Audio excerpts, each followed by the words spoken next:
Hey man, what's up? What's happening? You already know who it is and what it is. Your boy Nephew Q here to continue giving you my Love is Blind season 5 episode recap. And we on episode 6 now. Excuse me. Episode 6, man. We start to see the couples go from honeymoon stage to home stage, meeting the families and all of that situation. But before we get into all of that, we get into, yes, indeed, my favorite awkward couple, Milton and Lydia. And the reason why I say they're my favorite awkward couple in this episode is because of situations like this right here. I'm not wearing these. Yes, you are. Why do I have to wear black? Because I'm wearing black. I want to wear my gray ones. No, you're gonna wear black. I want my gray ones so I can wear my pink shirt. You're gonna wear those ones. Yes. I'm wearing my gray ones and my pink shirt. You know, to y'all, that probably isn't anything awkward or weird about that. But to me, because look, they have just a small age difference. I think Lydia is 30 or 33. I can't remember which one it is. And Milton, I know Milton's 24, but I can't remember if Lydia is 30 or 33. But let's just say for the sake of argument, she's 30. So 6-year age difference is a lot, but it's not a lot if you don't make it a lot. But in this situation, throughout this whole episode, Milton keeps throwing out your old jokes. Now, first couple of old jokes, okay, fine, that's funny. Okay, I get it. But it's like, okay, like, we get it, bro. You know, there's an old fact, like it just became corny at a certain point of him making the old joke. Like every now and then, if you want to throw out an old joke, or she want to throw out she wasn't even making, well, if she want to throw a young joke out there, okay, I get it. But like, he just kept doing it. And that kind of showed me the immaturity side of him. Not the fact that he was making the old joke. I don't have a problem with that. It's the fact that he continuously kept making the same old jokes. Like, we get it, bro. But in that scene right there, the reason why I said it was awkward to me is because she's trying to, well, for one, she shouldn't tell him. She's a little too demanding for me. Like, you're not going to tell me what, like, there's a way to, and ladies, I'm pretty sure that you're watching, there's a way to convince your man to do something without telling him to do something. Like, for instance, be like, hey, baby, you know, I think you look good with this black shirt on. All right, baby, I think these black shorts look good on you. Baby, I see this in here, I think you would look cute with these on. That's how you approach the situation. You put this on, Milton. And to me, Milton was like, no, I think I look better with this on. And it was like, bruh, the whole scene right there gave me mother and son vibes. And it gave me a mother trying to tell a son what to wear for school. And the son is like, well, Mom, I don't want to wear that one. I want to wear this pink shirt today for school. Like, that's the vibe I got from that whole scene. And it was just awkward to me. But like I said, the whole way Lydia approached it was too demanding, and I felt like she would probably maybe got a better reaction from Milton if she was like, hey, baby, I think you look better with these black shorts on. Now, these black shorts go better with, like, if she would have came at him in a different way, he might have been able to, you know, turn things around and probably put on what she wanted him to put on. But we go from my favorite favorite weird and awkward couple to the person that is just awkward, period, which is JP and Taylor. And at this point, Taylor's pretty much fed up. And they're sitting in the bed talking. And this was a very interesting exchange, to say the least, because Taylor's fed up. She pretty much tells Buddy to his face that you're awkward. Like, this ain't awkward. You're awkward. Now, JP, I keep calling her JP. I'm sorry, Taylor, baby. Taylor tells JP that, you know, not only in this scene, that not only is he awkward, but he keeps making things awkward. And to me personally, and to anybody watching, he starts to make excuses. And one of the excuses is he talks about the fact that she asked him, why did things change? Basically, where did things go wrong after the pods? Because that's where she noticed the switch in him.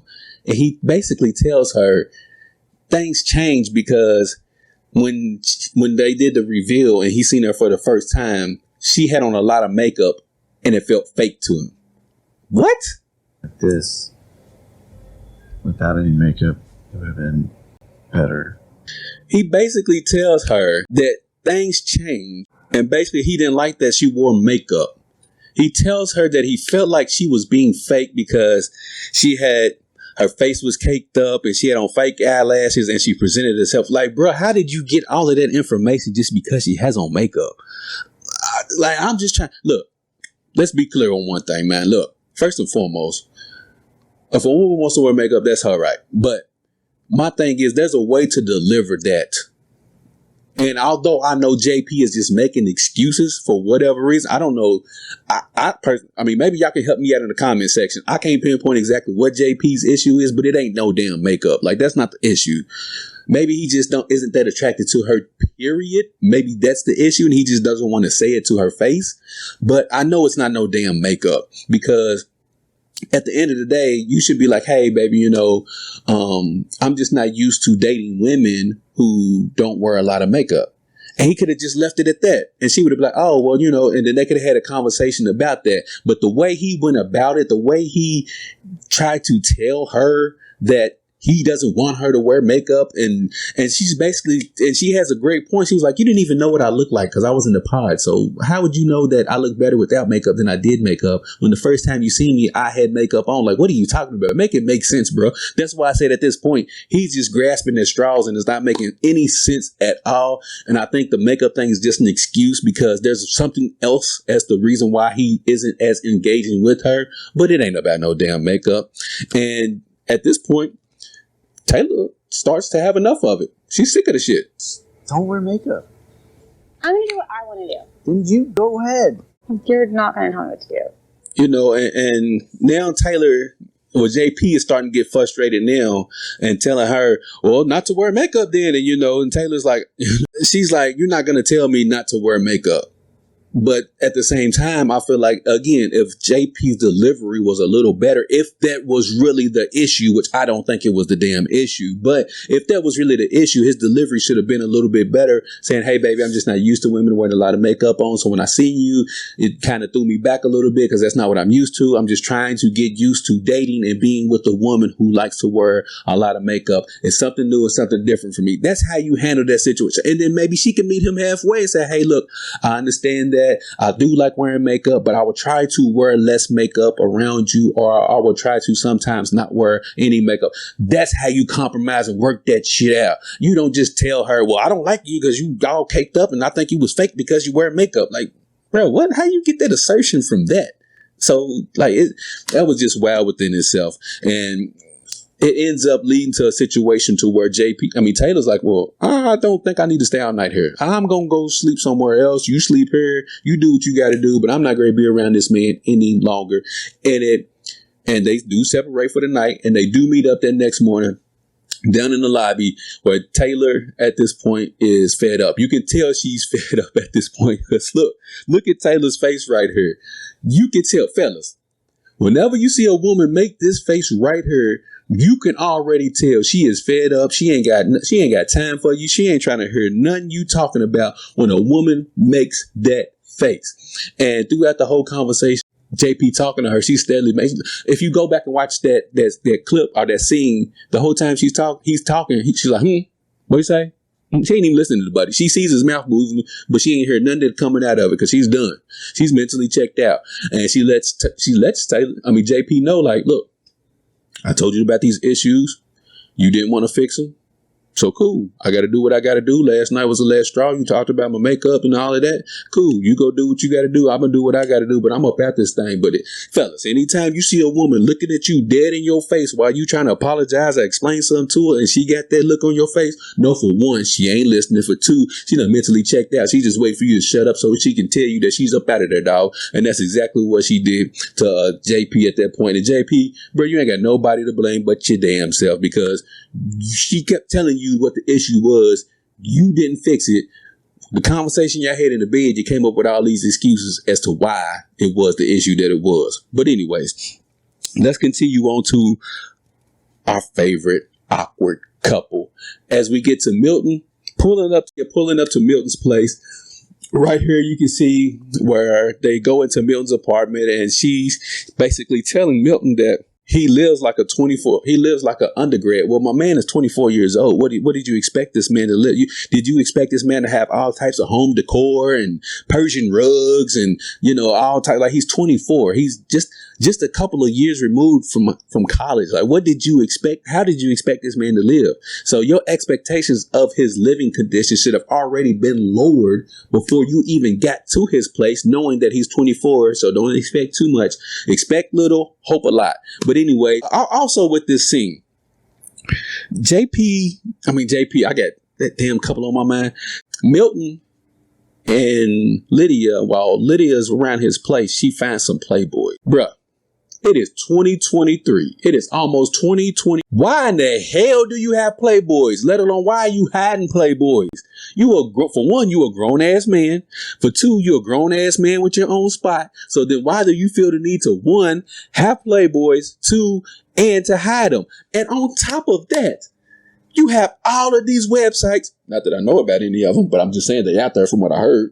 You have all of these websites out there that you can just easily access on your phone to do what you got to do. But yet you got magazines. Like, bro, what I say? Like, bro, I think it's 1991 again. But anyway, the roommate that Milton has gets the approval of Lydia, and after he gives, Milton the approval, like, hey, y'all cute together, Milton says, let's get Liddy. Can I get Liddy? Oh yeah, let's do it. What? Liddy. What is Liddy? It almost says Lydia. No, Liddy. L-I-T-T-Y. Oh my God. Now, this is where, and this is when I really started to notice the disconnect of age difference. And I know it's not a lot, but there's a lot culturally. There's a lot backgrounds, because you can tell that Milton's background is way different from Lydia's background. And you can see, and also the age discrepancy as well. But you can see it because Milton talks about getting Liddy. And you could tell, you could look at Lydia's face and she's like, Liddy, my name is Lydia. And he's like, no, Liddy, like drinking, it's time to turn up.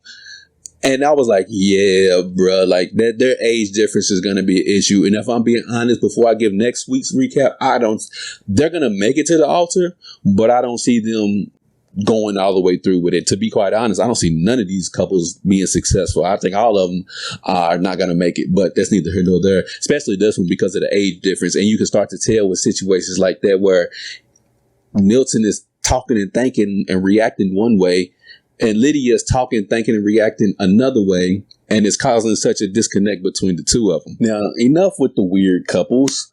We're going to get to a couple that is actually trying to have real adult conversations about real adult situations, and they seem to have...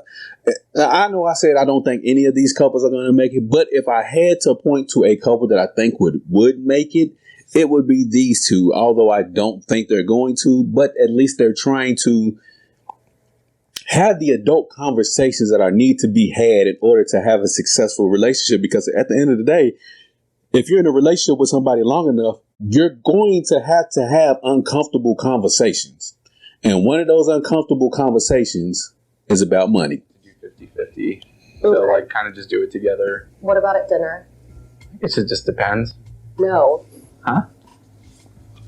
Now, Stacey and Izzy are having a conversation about money, right? And as I get through this thing, it'll all come together. But one of the things that I didn't like that she was talking about is that a man should always pay for dinner. Now, look, I know people who are watching this, I'll be like, oh, Q, you just saying it because you broke, you don't believe it. And I ain't saying that. All I'm saying is every situation is different.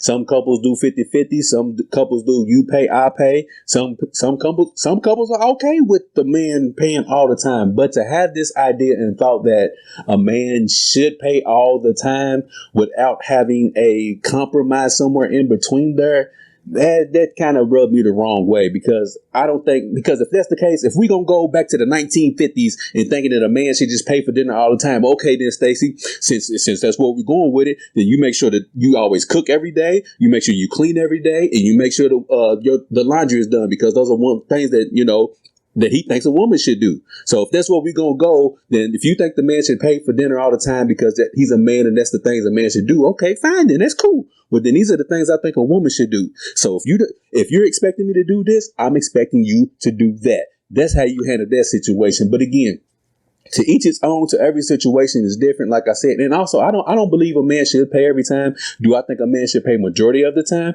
Yes, I do. I do believe that a man should pay majority of the time, but I also am a firm believer in whoever initiates the date should be the one that's going to pay for the date. So if a woman says, hey, let's go to blah, blah, blah. I don't want to say a restaurant's name because I ain't got no sponsors and I don't want nobody get no free publicity. So if a woman says, hey, let's go to blah, blah, blah, and the man's like, all right, cool. So the woman brought it up. So just like if a man says, baby, let's go out to eat tonight, put on some blah, blah, blah, blah, put on your this, put on your that, I'm going to take you out tonight. He should pay. But again, even if the woman initiates it and they get to the restaurant of the choosing, if the man should want to pay, and then if a woman should step up and say, oh, no, baby, I got it tonight, that should be okay, too. And Stacey has to be okay with knowing that, okay, yeah, we go out all the time, but it's also okay if once in a blue moon, I come out my pocket and pay for dinner for tonight, too. Like, it's okay. It doesn't make you less of a woman. It doesn't make him less of a man if the woman decides she wants to pay for the meal that night. But enough about that.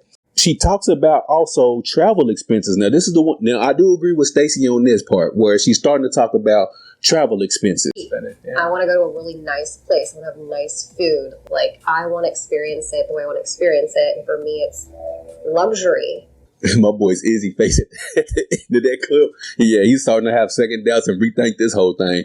But I do agree with Stacey as far as travel expenses. And I feel like if you're going to travel, especially if you're going to travel to some resort or a destination or somewhere like that, you should try to experience that place to the best of your capabilities that your pockets will allow. Like, don't go out of town and be cheap with it, because you might not ever get a chance to go back to said destination. So if you're going to go, experience the best of whatever your finances will allow. Experience the best of adventures that your finances will allow. Like, do the best of whatever that destination offers that your budget will allow. Do the best of it. Don't shortchange yourself and then come back home and then say, man, I wish we'd have did this, and this. Man, we had a chance to go here. We had a chance. If you're going to go and do it up. So therefore, you got the best experience. So therefore, if you come back with a negative review, you can say, well, and we did this and we went here and we had this, and it just wasn't all of that. Give yourself and allow yourself the opportunity to enjoy the place that you're going to by doing the best of whatever your expenses will allow you to do. Don't shortchange yourself. So I do agree with Stacey as far as that part, as far as when you travel abroad. But talking about expenses throughout this whole conversation, I started to get a sense that she was all about the material things, but I was led astray, run amok, as my good brother Malcolm X would say, because how she ended the conversation is how she should have began the conversation. I've seen so many people take advantage of me or my dad because they know that there is money. And I want someone to treat me as if I have nothing. Now, how she ended that conversation is how she should have began it, because it would have given not just Izzy, but the viewers a better opportunity and a chance to understand, okay, this is why she feels this way about finances, because she feels like herself and her dad have always gotten taken advantage of, and they worked their asses off, and her grandfather, had his house foreclosed, and, he struggled just to give her parents the, find, food, just to put food. So if she would have led with all of this, it would have tied everything together as to why she, one, works so hard, two, feels the way she feels about her expenses. But she ended the conversation the way she should have began the conversation. But we end episode 6 with the sucker of all suckers. Yeah, that's right. He's back.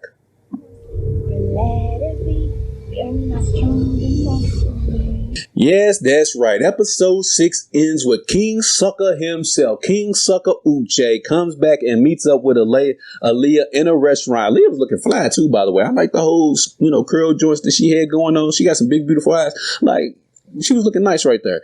But Uche meets up with Aaliyah to end episode 6. And we will pick up right on our episode 7 recap of the sucker stuff Uche does throughout episode 7. So check back with us at Love is Blind season 5 into episode 6 recap. See you at episode 7 recap. Peace.